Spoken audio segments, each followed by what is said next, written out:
Méthode des moindres carrés. Leçon A. Alors, la méthode des moindres carrés, c'est une méthode qui date de à peu près 200 ans, développée par Legendre, Gauss et quelques autres personnes. Alors Legendre, c'est celui qui a développé la méthode comme on va l'exposer ici, et Gauss a donné une interprétation probabiliste. On va expliquer tout ça plus en détail après. Alors, on va partir d'un système d'équations f de p égale y. P, c'est le vecteur des inconnus, que je vais appeler Rn, P il appartient à Rn, et Y, il appartient à Rm.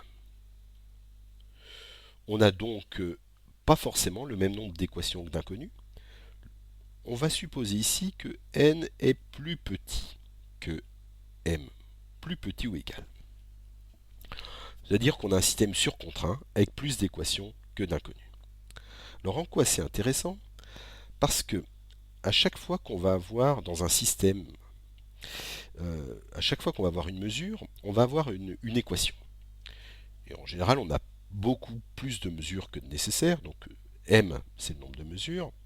P, c'est le nombre de variables qui nous intéressent sur un système.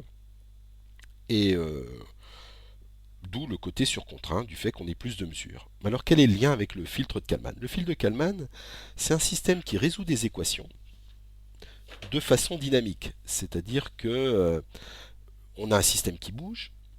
P, ça va être nos inconnus qui vont changer dans le temps, puis régulièrement, on a des nouvelles équations, et ces nouvelles équations rentrent dans un lot d'équations. Les anciennes équations qui sont trop vieilles, on les enlève, les nouvelles, on les rajoute, et on résout tout ça de façon dynamique. À ce stade-là, on peut voir un fil de Kalman comme un solveur d'équations dynamique. Mais aussi, on va se placer dans un contexte linéaire, c'est-à-dire que f va avoir la forme m fois p égale y. Donc, c'est-à-dire que m est une équation linéaire. Alors, dans le cas où n égale m, on pourrait écrire, dans le cas où m est inversible, on pourrait en déduire que p est égal à l'inverse de m multiplié par y. Ça, on pourrait dire ça. Mais ici, on n'est pas dans ce contexte-là. On va avoir plus, on a bien sûr n qui est plus petit que m, donc je ne pourrais pas tout à fait écrire ça.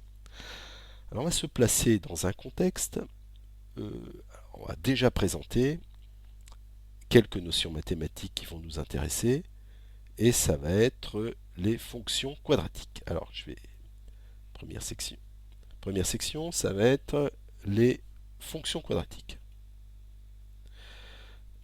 Alors, fonctions quadratiques.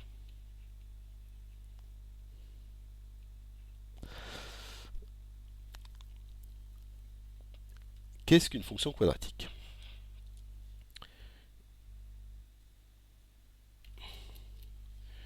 Une fonction quadratique, c'est une fonction f de x. Hop, f de x égale.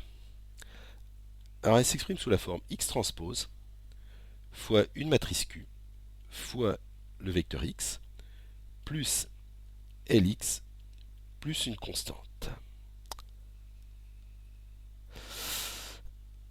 Ici, on a le terme que je pourrais qualifier de quadratique, de forme quadratique. Forme quadratique.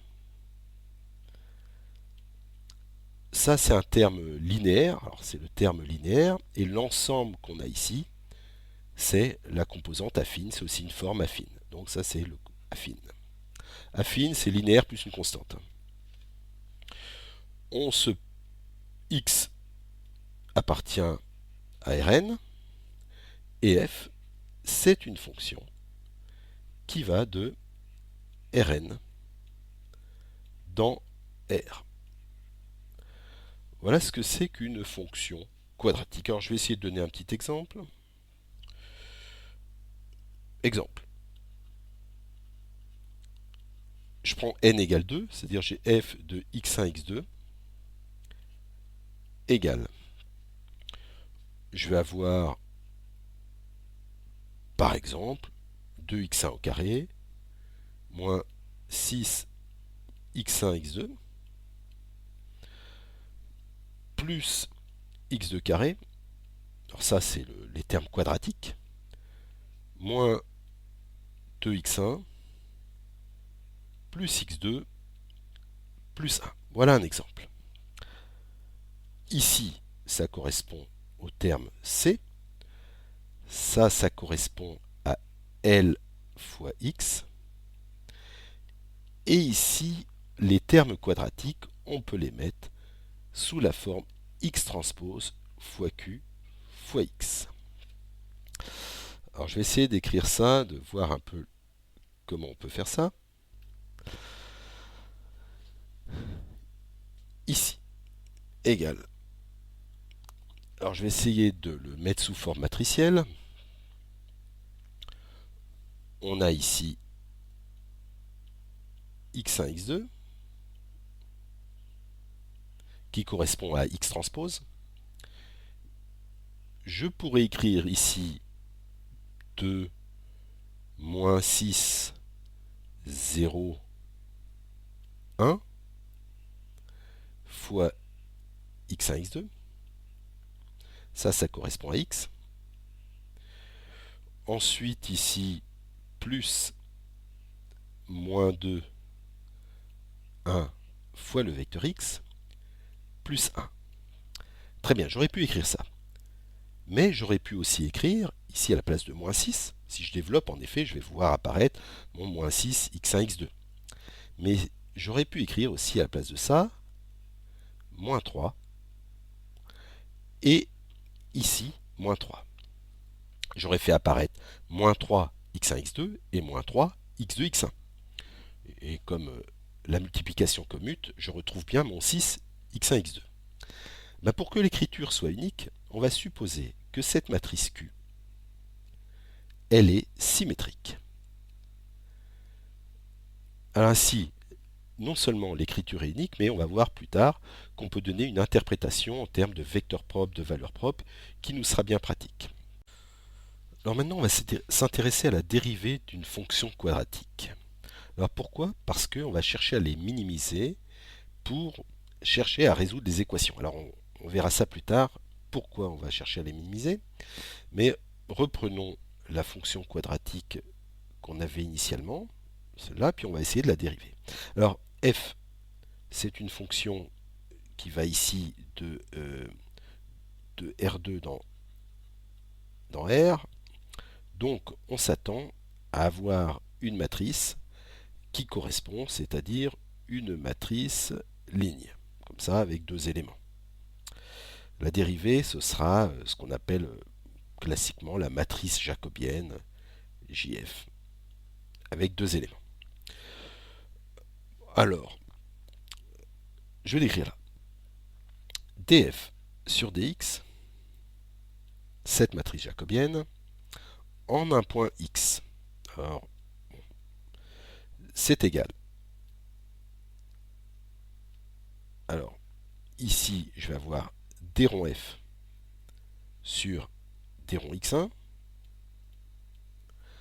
au point x. Et puis le deuxième élément, ça va être d rond f sur d rond x2 au point x. Alors, je vais le calculer ici. Ça va me donner d rond f sur d rond x1.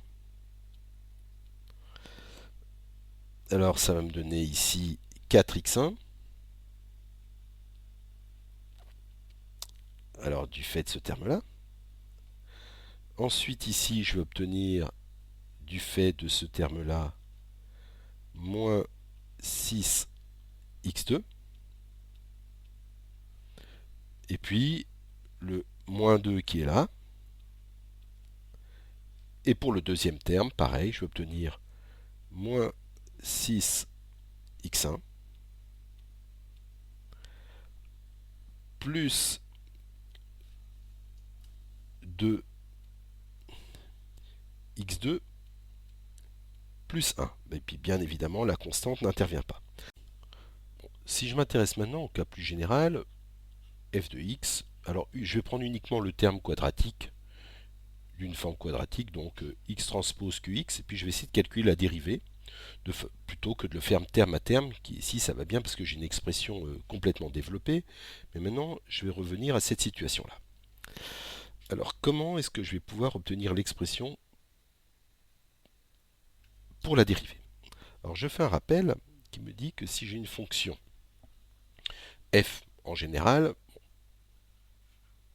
f de x, pas forcément celle-là, mais en général,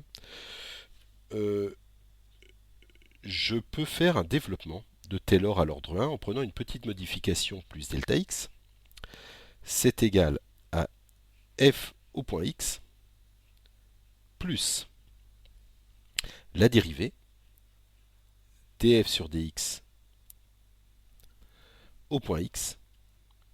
Donc ça correspond à cette matrice jacobienne, multiplié par le petit déplacement delta x, plus quelque chose qui est petit o de la norme de cette petite modification delta x.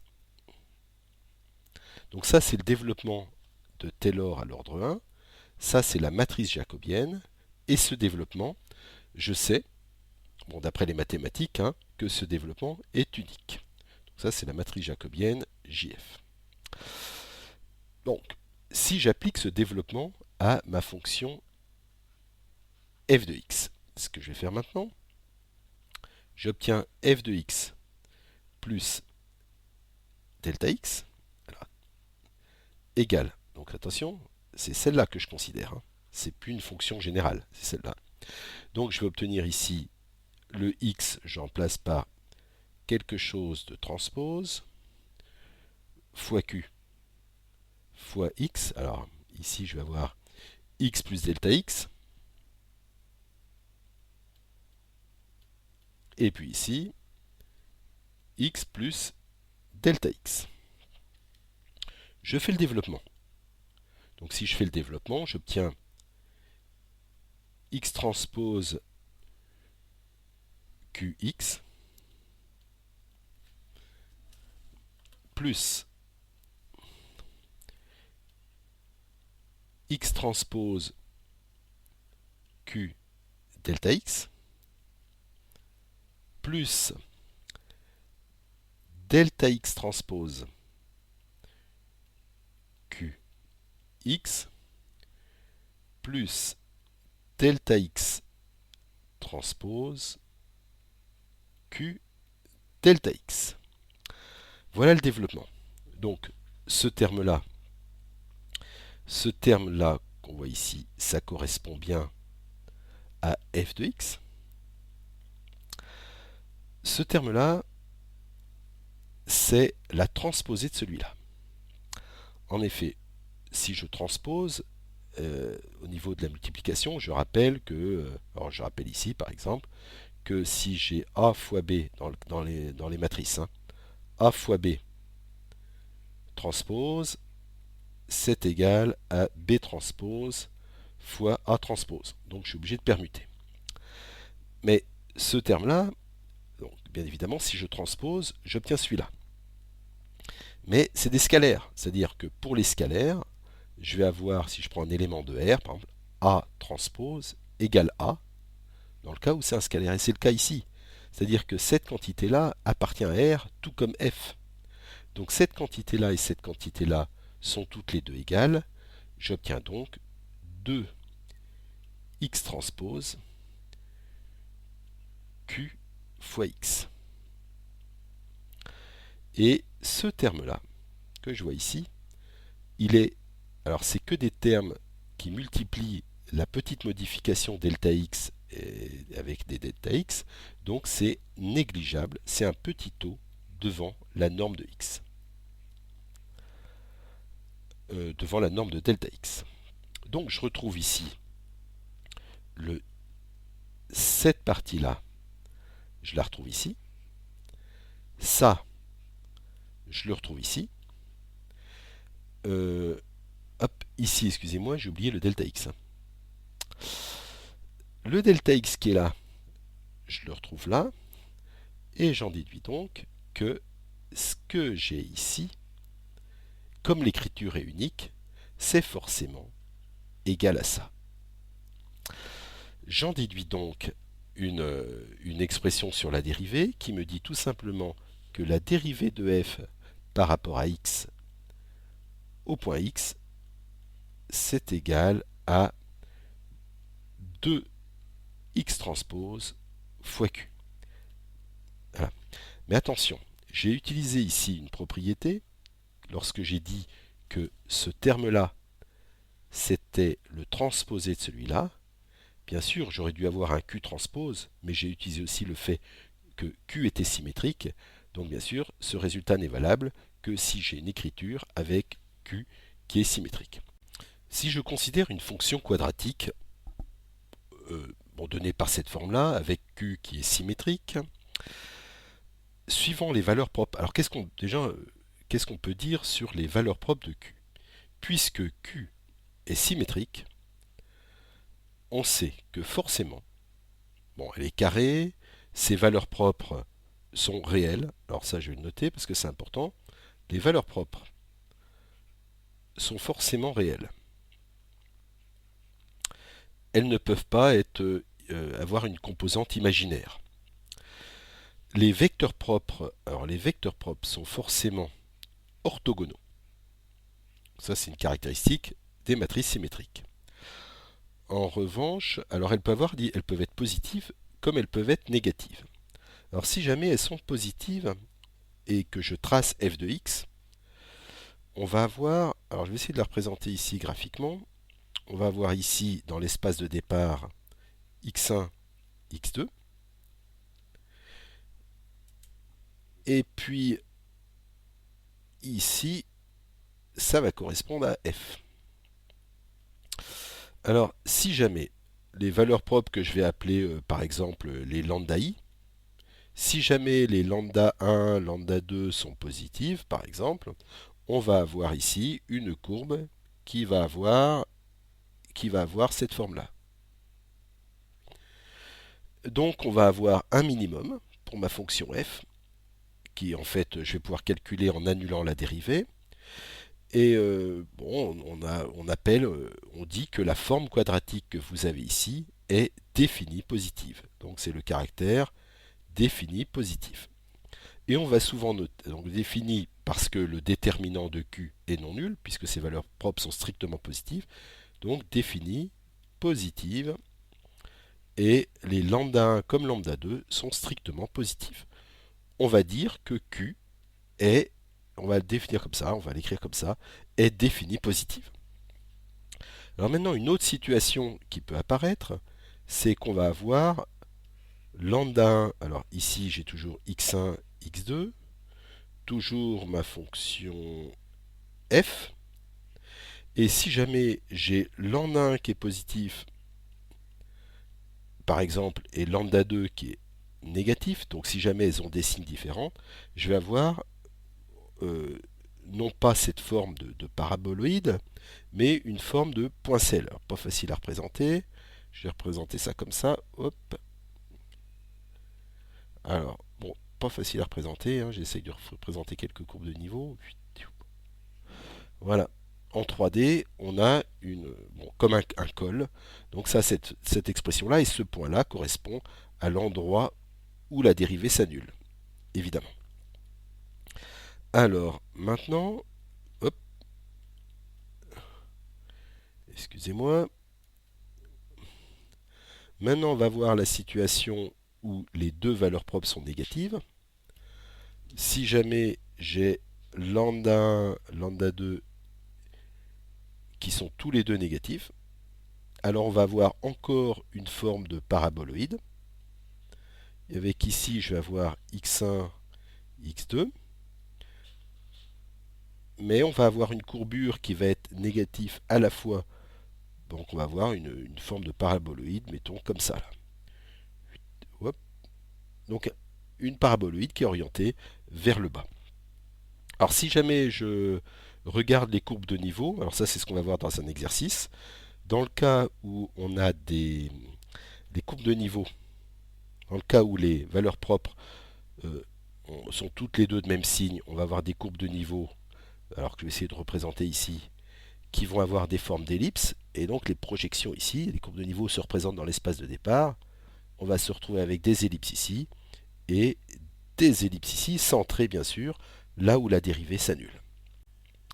Donc maintenant nous avons présenté les formes quadratiques et leurs dérivées, nous avons tous les outils pour proposer, donner la méthode des moins de carrés.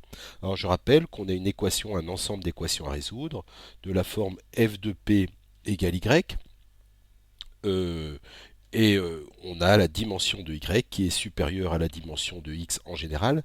Donc on n'a pas le exactement égal, on a le à peu près ou égal. Donc on définit un critère, alors un critère que je vais noter j de p, qui vaut la norme de f de p moins y au carré. Donc ça, c'est cette norme au carré. Si je le développe, ça fait un ensemble d'éléments au carré, et c'est ce qu'on essaye de minimiser cette somme, d'où le nom les moindres carrés. En effet, lorsque, la, lorsque ce carré est nul, ça veut dire que f de p est exactement égal à y, j'en déduis que mon équation est satisfaite. Donc il est clair que je vais chercher à minimiser ça de façon à annuler ce terme-là. Et en annulant ce terme-là, je vais tenter de résoudre cette équation-là. Alors, cette minimisation va fonctionner même lorsque j'ai plus d'équations que d'inconnues. Je ne pourrai jamais complètement l'annuler, mais je pourrai l'annuler au mieux. Alors dans le cas où ma fonction f est linéaire, c'est-à-dire que ce terme-là, enfin cette équation-là, je le traduis par m de p, m fois p égale y, alors dans ce cas-là, le critère j de p, c'est égal à la norme de euh, c'est la norme de euh, m fois p moins y, le tout au carré. Alors je rappelle que au niveau de la norme au carré, si je prends un vecteur v, et si je fais v transpose fois v, ben ça c'est égal à la norme de v au carré. Alors ici, je vais donc utiliser ça pour retransformer cette expression-là en disant que je vais le mettre sous la forme v transpose fois v. J'obtiens donc le m fois p moins y transpose multiplié par mp moins y du fait de cette équation-là. Alors, je distribue le carré et j'obtiens donc P transpose, enfin excusez-moi, je distribue le transpose, et lorsque j'ai une multiplication, ça vient me permuter cette multiplication comme vu précédemment.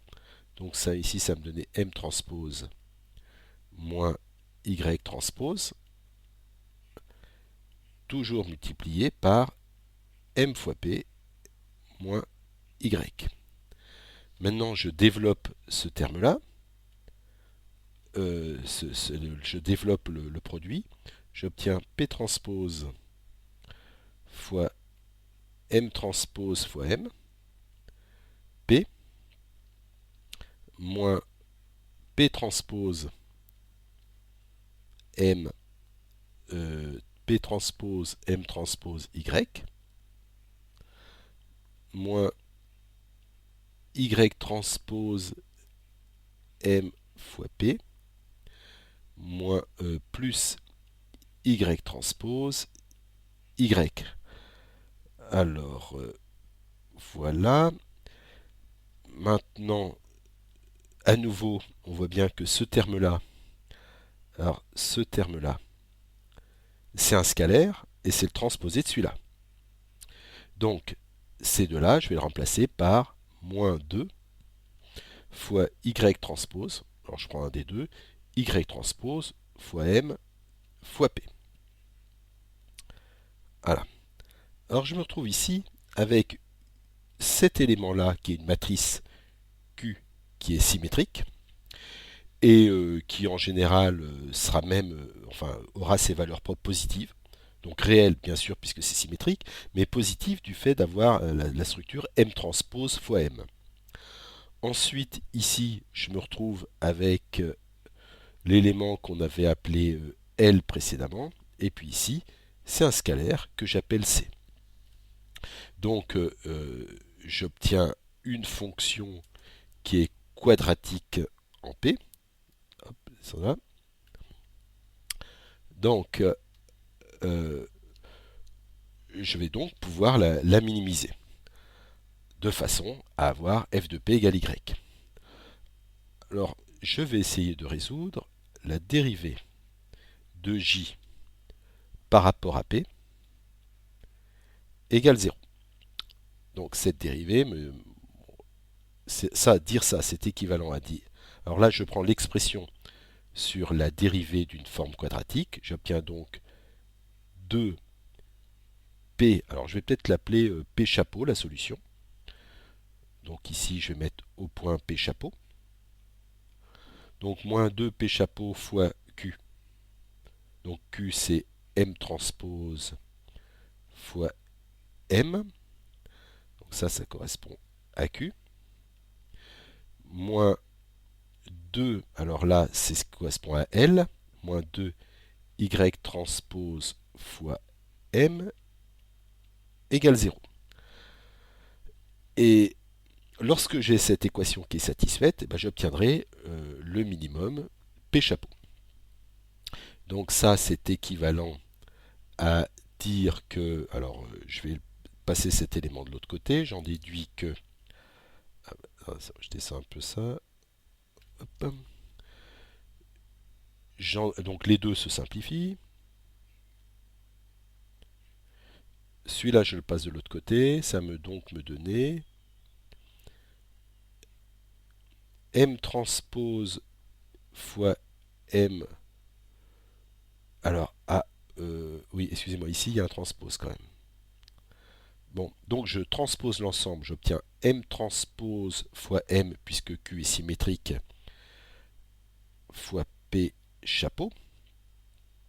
La transposée de celui-là, ça me donne égal à m transpose fois y.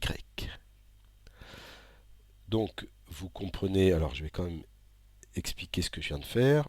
Je viens de passer celui-là de l'autre côté de l'équation, ce qui m'a enlevé le moins, et j'ai transposé l'ensemble.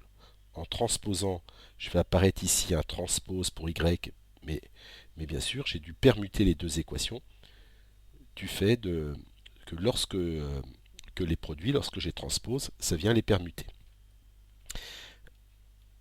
Et maintenant, la grandeur qui m'intéresse, c'est P chapeau est égal à M transpose fois M moins 1. Alors cette matrice, elle est carrée. Et dans le cas général, sauf si les équations sont dégénérées, elle est inversible. M transpose fois Y. Et ça, c'est la solution au sens au sens des moindres carrés. Donc la matrice que j'ai ici, celle-là, je vais l'appeler K.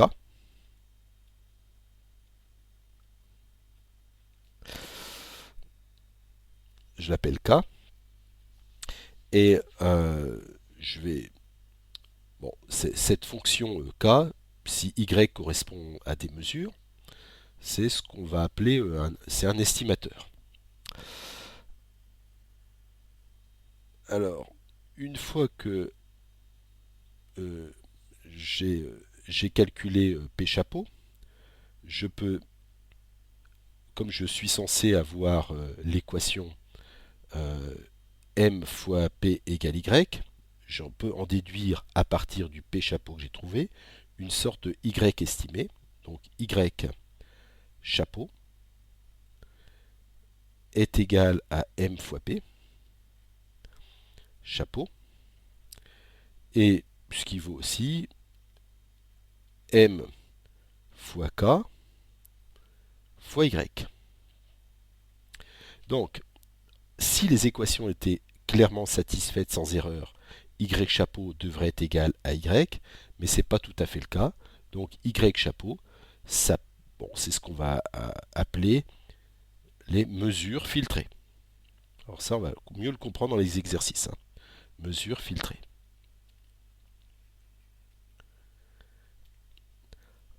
Et la quantité qu'on appelle le résidu, R, ça va être égal à la mesure filtrée y chapeau moins y.